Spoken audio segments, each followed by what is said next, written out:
All right, this is the Big Douglas Show. Please subscribe, rate, and review the podcast. Helps us out a whole lot. Today, Stuart is back and in the co-host chair. Stuart, how are you? All right, doing well. And our guest today from Pro Football Focus is Sam Monson. Sam, how are you? I'm good. How are you? Doing really well, thank you. Appreciate you hopping on, give us some time today.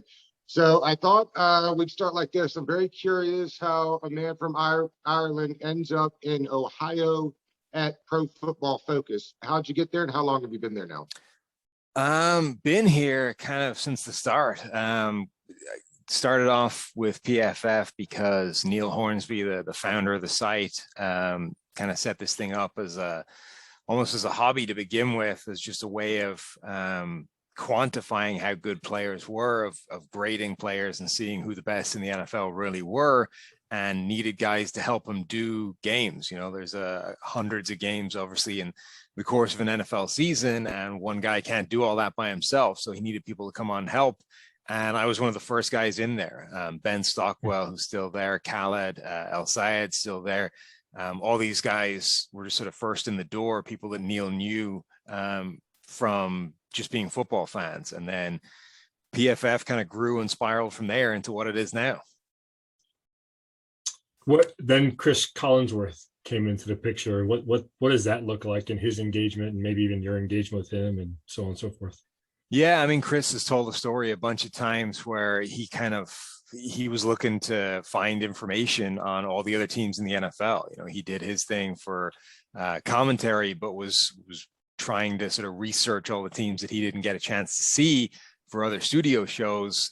Dialed into PFF, subscribed to the premium service, and sort of called up or put in the contact details of the contact us thing on the website, and was kind of like, who are you guys? You know, where have you got all this information from? All this kind of stuff. And then Neil phones them back, and they get into a conversation. Then over the course of the next kind of 6 months, Chris ends up buying into the company, buying the majority share of PFF. And that's when, you know, PFF starts to relocate to Cincinnati, Ohio, because of Chris being here. We push into college football, and, you know, a lot of doors in the NFL get opened as well because of the kind of influence that Chris can bring to the table. It's odd. It feels like there's no in between with PFF, right? Like people either love the metrics and what it's useful for, or they hate it. Am I right? Is that odd there? I mean, why does it feel like there's no middle ground? I think that's the world we live in right now. There's no middle ground with anything. You know, usually it's the people that it says it backs up your priors. It says what you wanted to see. You're going to love PFF. And the people where, you know, it says something different to what you wanted it to say, or it criticizes your favorite player, or if you are a player, it criticizes you. Those are the guys that rail against it and complain and, you know, point out the problems and all those kinds of things. Well, there's actual football on the field, so let's get to some of it. I thought maybe we'd start out with the most important position on the field, the quarterbacks. Kind of take a quick trip around. Your thoughts on some of these quarterback competitions. Let's start in New England. How soon do you think Mac Jones gets on the field? Yeah, I still think that Cam Newton's going to start week 1, but I think that's now a lot closer of a competition than I expected it to be. I think that first preseason game from Mac Jones was sort of set up like an audition. You know, they had him run hurry up drives. They had him do a bunch of different things. I think just to see if he could handle it, to see if he was capable of starting an NFL game and not being overwhelmed by those additional sort of situational things that a quarterback is going to have to handle at this level. So going into that game, I didn't really think that Jones was going to be tremendously close to pushing Cam Newton for a starting job, and it was going to come sometime during the season. But now I think that is a decision they have to make. And I still think they'll lean on Newton to start. But now I think that Jones is kind of breathing down his neck and is a lot closer in that competition. Let's move west to Chicago with Justin Fields and Andy Dalton. Yeah, I mean, look, when you look at what's going on with Chicago's offensive line, you know, Tevin Jenkins, their second round pick, is now having back surgery, and they hope to get him back this season. So at that point, you probably have to write him off completely in terms of his rookie year. Jason Peters has been signed to be the left tackle. Peters is still capable of being a good player at left tackle, but he's 40 years old and he's had a lot of injuries recently. So that can't be something you can lean on too hard. That offensive line, I think, is going to be a problem. Week 1, they're facing the Rams and Aaron Donald. I mean, they've said all along that Dalton will start week 1. I mean, I think that's a big reason why that they really don't want to throw Justin Fields out there and let him try and sink or swim against Aaron Donald and that Rams defense. But, you know, Fields looks good. It's going to be a case of how well Dalton can play and can he keep him on the bench. If Dalton plays well for the first month of the season, I think it could be a while before we see Justin Fields. But if he struggles, if he has a couple of bad games and all those problems with the offensive line are going to hamper him as much as they do Fields, then I think you're going to see Fields, you know, pretty soon. And then out in the Bay, I've been saying I find it hard to believe they gave up all those assets and aren't going to play Lance week 1. Shanahan has familiarity with Robert and setting up a way to make guys succeed, help guys succeed. I know that Garoppolo is good when healthy. What are your thoughts are out there? Yeah, I thought for a long time that, look, if it was me, I don't see a reason not to start Trey Lance week 1. I don't see the problems that other people are saying and the idea that he needs to sit and learn for any extended period of time before you throw him out there. But his preseason debut maybe made me reassess that, or at least sort of gave you pause to think about it. He made a couple of big mistakes late in that game. Sort of mental errors in terms of misreading coverage and putting the ball in harm's way. Essentially threw it to defenders twice. Neither time it was caught, so no interceptions on the stat sheet. But those were plays that, you know, Shanahan's going to look at and think, I don't know if this guy is ready to go out there and be a better option than Jimmy Garoppolo right away. We have this guy, you know, let's not risk it until we're sure that we're not going to get a ton of those plays from Trey Lance. Obviously, the high end is there, the deep touchdown pass that he threw to Sherfield. He made a couple of other really nice throws early in that game. But the stuff that happened late, I think, would kind of make them think twice about starting him right off the gate or right off the bat. So I think they probably will start with Garoppolo and then see how long that lasts. So real quick, Stuart, before you get in there, one last one just to wrap this one up. Which one of the 3 do you think starts first?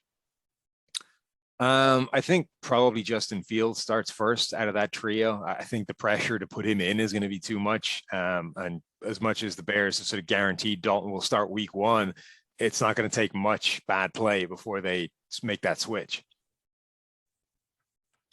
As you're looking along the across the landscape of the league, who's maybe that team that might be the dark horse that ends up being a winner, and who's maybe the team that we might expect to do well but ends up kind of flopping?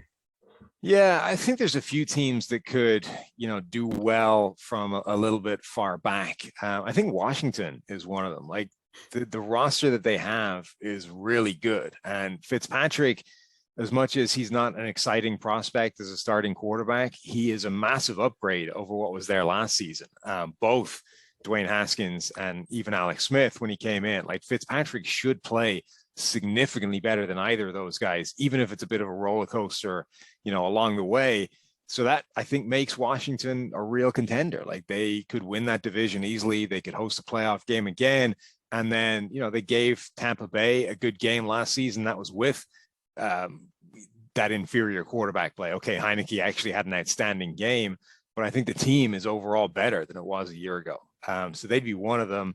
I'm not sure there's too many other sort of real dark horse candidates that you can picture coming out of nowhere. And then, sorry, what was the other part of that question? The flip side? Who might we? Yeah, exactly.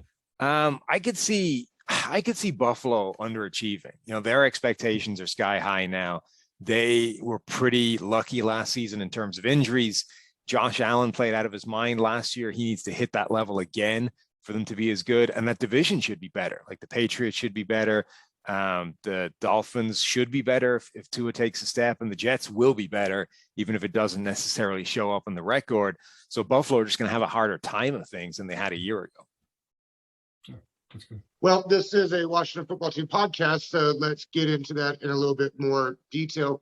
You had brought up Fitzpatrick, and I'm totally with you. The The fan base is kind of torn in half. There's a bunch of people that watched that last game with Heineke and are really excited. But the numbers show that Fitzpatrick, when given opportunities, has been really good the last couple of years. What do you think that the fan base should expect from a full season of Heineke with Fitzpatrick with really nice weapons? Fitzpatrick has been basically an average NFL quarterback for the last sort of 2-3 years, which is the best football of his career. And it doesn't always, it's usually a roller coaster to get to that stage. You know, he's going to come out at about a league average level, but there's going to be some fantastic games in there. There's going to be some terrible games in there, and it's going to net out somewhere in the middle. But this roster, I think, is good enough where a league average play actually takes them a pretty long way. And if he ends up getting to the playoffs and you get the high end of his variance, you know, you get a couple of good games in the postseason, now you can really go somewhere. So I think, look, Fitzpatrick's a frustrating quarterback sometimes, but he's also, I think he's pretty good, and he's gotten a very good understanding now of how he needs to best play the game, knowing what his weaknesses are, right? So he doesn't have a tremendously strong arm. He's not a phenomenal athlete. He's not a huge prototypical pocket passer, but he knows that the best way of him getting the most out of his game is to basically just give receivers a chance to make plays, put it in the air, let those guys do their job. And, you know, sometimes it's not going to work out, but when it does, it's good for everybody. And it's the best way that Fitzpatrick can kind of play to the level of talent that he actually has. And I think, you know, people talk about, obviously every time he plays, the fact that he went to Harvard comes up. And it's always been difficult for people, I think, to square the idea, well, this guy went to Harvard, so he's a genius. Why does he keep throwing the ball to defenders or to linebackers, or like what's going on? How those aren't smart plays. You know, it's obviously a different part of like your brain. It's not the same thing. The ability to sort of process on the fly and make correct football decisions versus just book smarts and, you know, basic intelligence. But I think what the intelligence and the Harvard education has let Fitzpatrick do is kind of take a step back and analyze his own game over his career and change the way he plays to this sort of YOLO style of football. And when you've got receivers like Terry McLaurin and potentially De'Ami Brown now, and, you know, the guys they have in Washington, you could, that could all come together and be a really productive offense because of that. Undrafted free agent Jared Patterson, they just let go of Lamar Miller. What's your thoughts? Do you have thoughts about him coming out of college? Do you have any thoughts about what we might get out of him this year? I thought he looked good. I mean, that's a pretty stacked backfield at this point in Washington. It's potentially tough for him to make much of an impact just because of the players in front of him. I think you're going to need some kind of injury or some sort of unexpected opportunity for him to get a shot. But he looked good in that first preseason game. I think he's a capable player and a, you know, useful guy to have on that depth chart. How does we were talking about this the other day, and maybe you can clarify. I was thinking putting Patterson, a guy like Patterson, on the 53 and putting Barber on the practice squad. What is the new rules for the practice squad allow for, you know, stashing guys that you may not, you know, like maybe Barber, you're not so concerned gets picked up on waivers, where a guy like Patterson, maybe you are. Can you bring any clarity what the practice squad rules are on this stuff? Yeah, I mean, I think they maintained the practice squad rules from the COVID year, right? So all the sort of changes that were made last season in terms of massively relaxing the rules in terms of NFL experience and all those kinds of things, I think still hold. So there aren't going to be many players now that are ineligible for a practice squad spot the way there would have been a few years ago. We got a Twitter follower at RS_14DC says Kyle Allen said that Washington is trying to push Gibson into a similar role that McCaffrey played in Carolina. He's curious as your thoughts on that topic.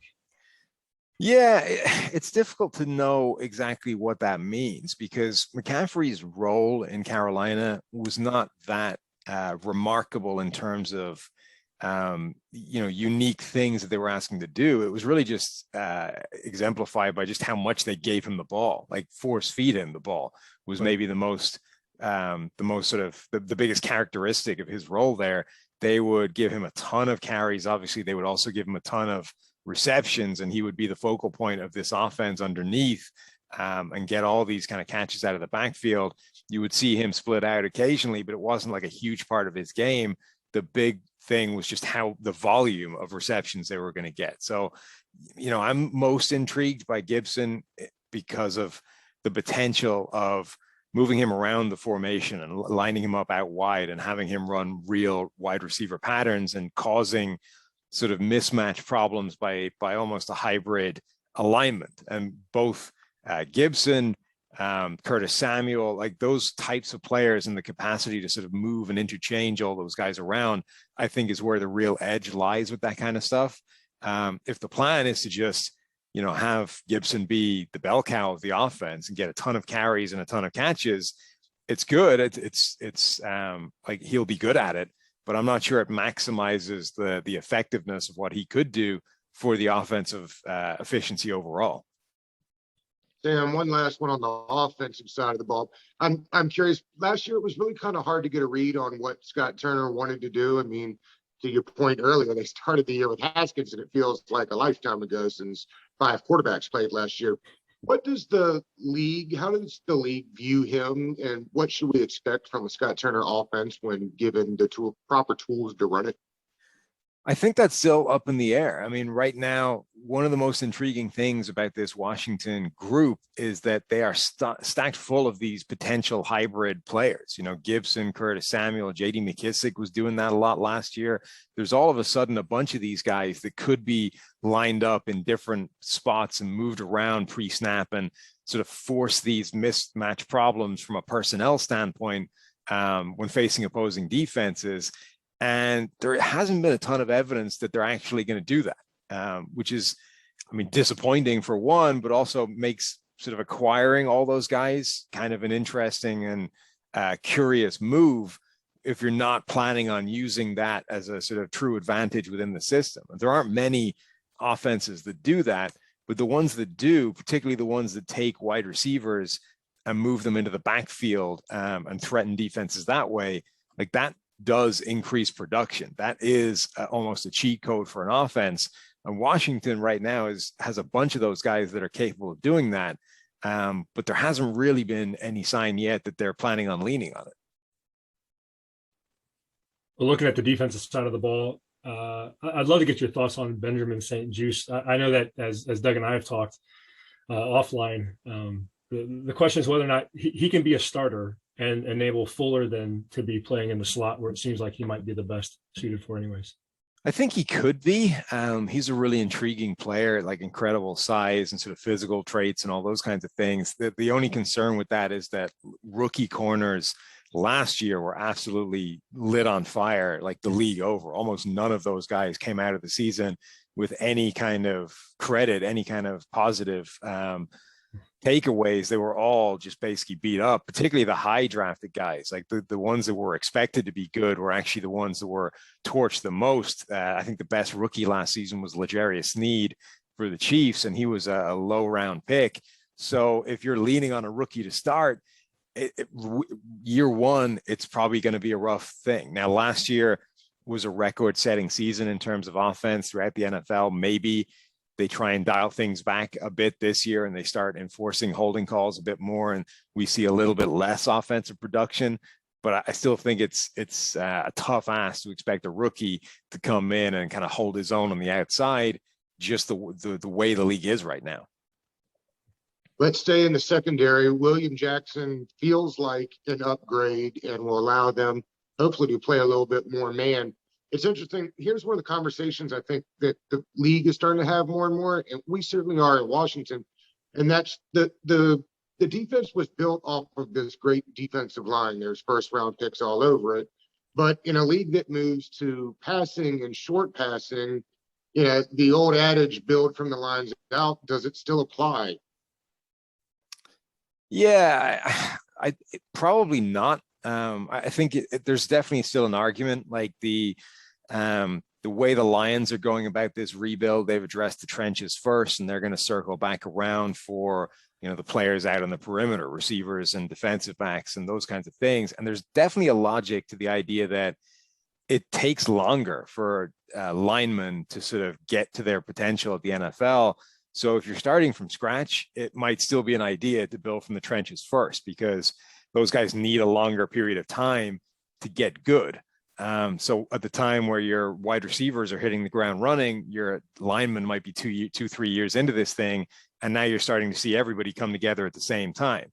But in terms of which is more important, you need a coverage unit that can stop people before you get the pass rush, because a pass rush will help a coverage unit, but even a great pass rush unit, if the coverage can't hold up, it's not going to make a difference, because the ball is going to come out and it's going to be over their head. It's going to be a big play anyway. And you need you need a lot of those guys in one coverage unit. You know, a cornerback is nice, but if you have two other cornerbacks that are getting torched and safeties that can't hold up and linebackers that are getting abused in the shallow zones, it doesn't cut it. So the difficulty with that is you now need to assemble, 5, 6, 7 guys on the back end that can cover as well. So I think, like all of these things, there probably isn't, one defined strategy on how to do it. Let's assemble an elite front four pass rush, and then we'll build on the back end. I think you just need to piece this thing together as you go. And there's never going to be one defined roadmap, but you certainly can't. I don't think you can ever build one group or one unit and completely ignore the other. I appreciated your comment earlier about the ineffectiveness of cornerbacks last year, defensive backs. What should be our expectation for Jamin Davis this year, the linebacker?